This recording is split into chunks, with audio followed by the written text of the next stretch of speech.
Pemirsa, kita akan memasuki Habarnang Panambayan. Titian Pulau Bromo di kawasan Jalan Teluk Ujung Benteng, Kelurahan Mantuil, Banjarmasin Selatan, hingga wayah ini perbaikannya belum dikerjakan. Sementara penandatanganan kontrak pengerjaannya yang menggunakan dana APBD Banjarmasin sebesar 3,9 miliar rupiah telah dilakukan pada sepekan lalu.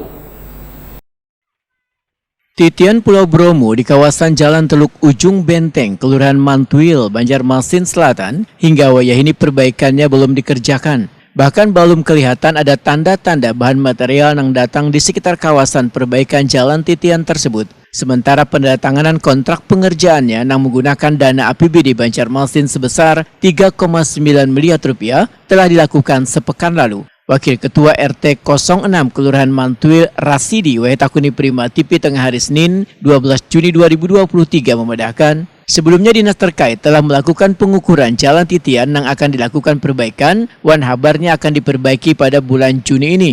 Namun hingga wayah ini belum ada tanda-tanda akan diperbaiki. Warga pun terpaksa melakukan perbaikan seadanya pada jalan titian yang banyak berlubang, yaitu dengan menambal sulam menggunakan kayu seadanya. Rasidi menegaskan, kondisi jalan titian rusaknya sangatlah parah jika dilalui kendaraan, jalan titian ini bergoyang. Namun warga terpaksa melintasinya lantaran kada ada lagi jalan alternatif untuk menuju ke rumah mereka. Walaupun risiko melintasi jalan titian ini sangatlah berbahaya, karena bila ada titian yang patah, akibatnya bisa tercabur lawan kendaraannya ke sungai. Informasi awal kemarin itu kan sudah ada dari tembusan dari Polweternya yang menyatakan bahwa untuk bulan ini untuk dibangun maksudnya itu kan. Seterusnya dan tanggapan kita dari masyarakat dulu lah, memang kita menyambut sangat bangga.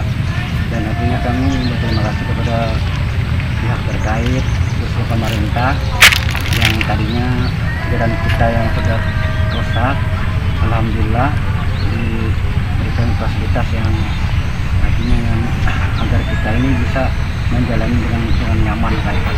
Material belum ada datang, infonya kemarin itu dari kepala pemborongnya langgap gitu kan, jarinya kemarin itu untuk bahan material itu di saat ingin membangun, maka saat itulah datang bahannya untuk dikerjakan cukup 2 hari, maka datang 2 hari lah itu maksudnya. Rasidi berharap perbaikan jalan titian ini bisa secepatnya dikerjakan supaya mempermudah warga dalam melakukan aktivitas saban harinya.